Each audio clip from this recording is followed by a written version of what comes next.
Before we begin, I want to ask you something. And I want you to answer it honestly.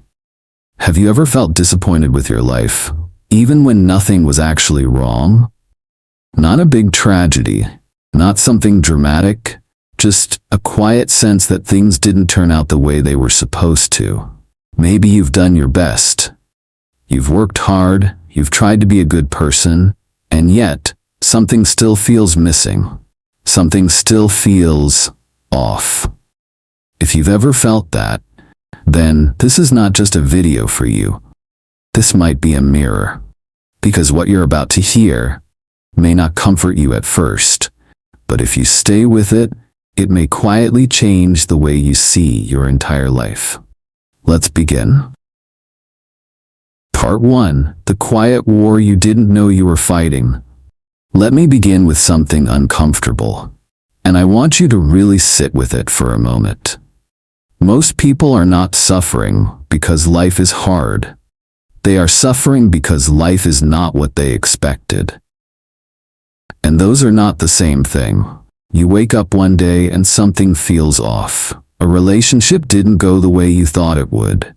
Your children grew up, but not in the way you imagined. Your body no longer listens the way it used to. Plans you carefully built quietly fall apart. And somewhere deep inside, there is a silent voice that says this shouldn't be happening. Have you ever noticed that voice? It doesn't shout, it doesn't scream, but it quietly argues with reality every single day. I once spoke with a man in his 70s. He told me, I did everything right. I worked hard, I provided, I sacrificed, so why does my life feel like this? And I didn't answer him immediately, because I've heard that question many times before. Not from him, but from many people in many different forms. Why me? Why now? Why didn't this turn out the way it was supposed to? And that's when I realized something very simple, but very hard to accept. Life didn't break its promise to you, because life never promised you anything in the first place. We were the ones who wrote the contract, quietly, in our own minds. We decided how things should go, how people should behave, how our lives should unfold. And when reality doesn't follow that script, we don't just feel pain, we feel betrayed. So maybe, just maybe, the real question is not, why is my life so difficult? But rather, who told me it was supposed to be easy, or fair, or predictable? I leave you with this today. Are you truly suffering because of what happened, or because life refused to follow the story you wrote for it? Part 2. The moments that stayed with you now. Let me ask you something a little more personal. Have you ever trusted someone deeply, only to watch them walk away as if it meant nothing? Not with anger, not even with a clear reason, just distance, silence, absence, and you're left there, replaying everything in your mind. What did I do wrong? What did I miss? Or maybe it wasn't a person. Maybe it was something you built, years of effort, quiet discipline.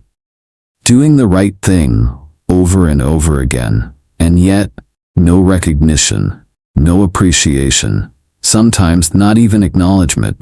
Have you ever sat there and thought, I gave so much and no one even noticed? Or perhaps it was a plan, a future you carefully imagined. You saw it clearly in your mind how things would unfold, how life would finally feel stable, peaceful, meaningful. And then one day, it just collapsed.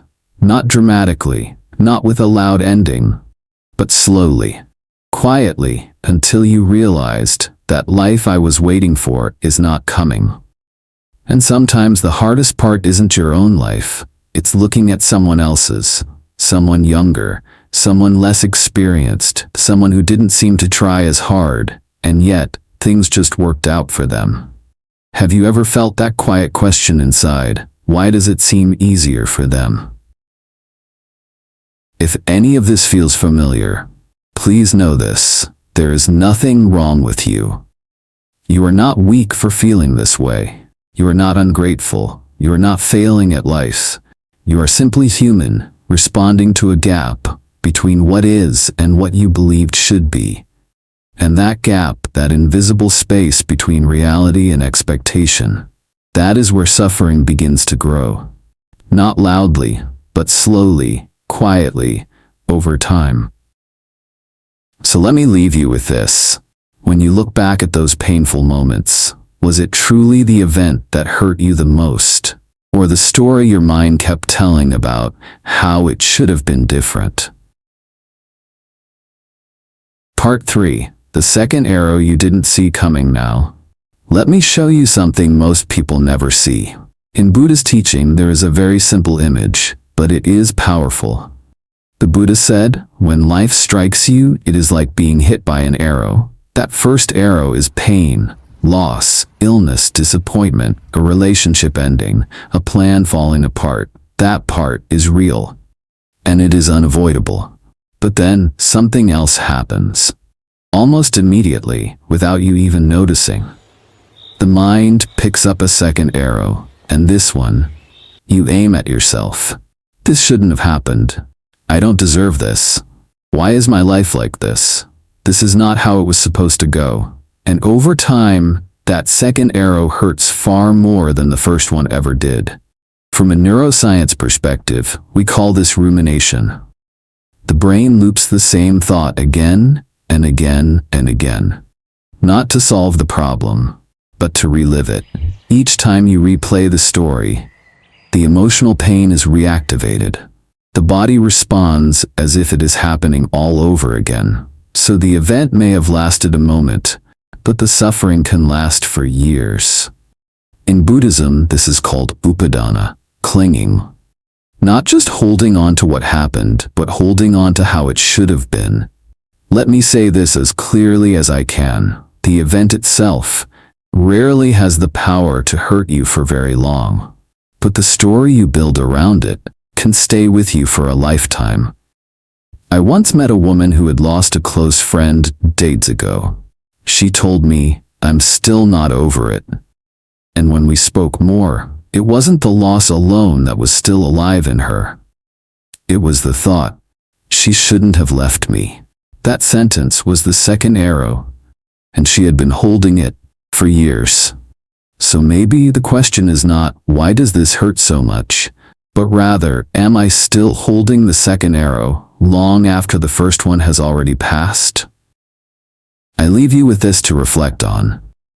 If the mind is the one repeating the pain, what would happen if you gently stopped believing every story it tells? Part 4. The moment everything turns now. This is the part where something quietly shifts. And I want you to listen carefully, because this may change the way you see your entire life. You are not in pain because life happened. You are in pain because something inside you is still saying, no, this should not have happened. Let that sink in for a moment, because this is where most people get stuck. Not in the event itself, but in their resistance to it. Pain is part of life. Aging is part of life. Loss is part of life. Change is part of life. We don't get to choose those things. But suffering is what happens when the mind refuses to accept what is already here, when it argues, when it resists, when it keeps trying to rewrite reality after it has already happened. I want you to imagine something very simple. Imagine standing in the rain while repeating over and over, this should not be raining. Does the rain stop? No, but now you are wet and frustrated. This is how most people live, not just feeling the rain of life, but fighting it at the same time. And that fight is exhausting. From everything I've seen in psychology, in real people, in my own life, there is a quiet truth that keeps appearing again and again. Pain is what happens. Suffering is what the mind adds. And here is the turning point. The moment you stop arguing with reality, something inside you softens. Not because life suddenly becomes easy, but because you are no longer fighting what has already happened. This is not giving up. This is not weakness. This is clarity. So today, I leave you with something very simple, but not always easy. In this moment, right now, is there something in your life that has already happened, but a part of you is still refusing to accept? Part 5. A simple practice. When the mind won't let go now, let's slow down for a moment, because everything we've spoken about so far only matters if you can actually use it when the pain shows up in your own life. And I want to be very honest with you. This is not something I mastered quickly. There were moments, even after understanding all of this, when my own mind still held on, still resisted, still replayed the same story. So what I'm about to share with you is not theory. It's something simple but deeply practical. The first step is something we call naming. When a strong emotion arises, instead of getting lost in it, just gently say to yourself, "This is pain. This is anger. This is sadness. Not my life is falling apart. Not this shouldn't be happening." Just name what is here. It may sound almost too simple, but neuroscience shows something interesting. When you name an emotion, the emotional center of the brain, the amygdala, begins to quiet down, and the part of you that can observe becomes stronger. The second step is even more important: allowing. Not fixing, not pushing away, not trying to feel better immediately, just letting it be there, like opening a door and saying, "You can stay, for now." Most of our suffering doesn't come from the feeling itself, but from our urgency to get rid of it. But what you resist tends to stay longer, and what you allow often begins to soften on its own. And then, the third step, separation. This one changes everything. Instead of saying, "I am sad," try this: "I am experiencing sadness." There's a quiet difference there. One makes the emotion your identity. The other gives you space. You are not your anger. You are not your fear. You are not even your pain. You are the one who is aware of it. And in that small space between you and what you feel, there's already a kind of freedom. So the next time something heavy arises, before you try to fix it, before you try to understand it, can you simply pause and gently say, "This is what I'm feeling, and I don't have to become it." Part 6. You are the sky, not the storm now. Let me share with you an image. It's very simple, but if you really see it, it can stay with you for the rest of your life. Think of the sky. On some days it is clear, open, peaceful. On other days it is filled with dark clouds, heavy winds, even storms. But tell me, has the sky ever been damaged by the storm? The clouds pass, the rain falls and stops, the thunder comes and goes. But the sky remains. In the same way, your thoughts, your emotions, your fears, they are like those clouds. They move, they change, they appear and disappear. But something in you has always been there, quietly watching. And yet, most of us spend our lives trying to control the weather. We try to push away the dark clouds. We try to hold on to the clear sky. We want only peace and no storm. But that's not how the sky works. And that's not how the mind works either. The sky does not fight the storm. It does not argue with the rain. It does not try to win. It simply allows everything to pass through it. And this is where a quiet understanding begins to grow. You don't need to control your emotions in order to be at peace. You only need to stop becoming them. There's a big difference between saying, "I am angry," and "anger is moving through me." One pulls you into the storm. The other lets you remain as the sky. Over the years, I've seen something again and again. People don't suffer because emotions exist. They suffer because they believe they are those emotions. But what if that's not true? What if, underneath all the noise, all the change, there is a part of you that has never been broken, never been lost, never been touched by any storm? So today, I invite you to sit with this gently. When the next wave of emotion comes, will you try to control the sky? Or will you remember that you have always been it? Part 7. And then, something becomes quiet, and maybe nothing changes. The same life is still there. The same unfinished stories, the same people, the same uncertainties, the same passing days. The body still ages. Plans still don't always work out. Some things may never return to the way they once were. But something inside you is no longer the same. There is less tension, less arguing, less of that quiet voice saying, "This should not be happening." You still feel sadness, but it no longer traps you. You still experience loss, but it no longer defines you. You still face uncertainty, but it no longer takes everything from you. Because somewhere along the way, you stopped fighting what was already here. And in that moment, something softens. Not because life became perfect, but because you no longer needed it to be. There is a kind of peace that does not come from fixing life. It comes from no longer demanding that life be different.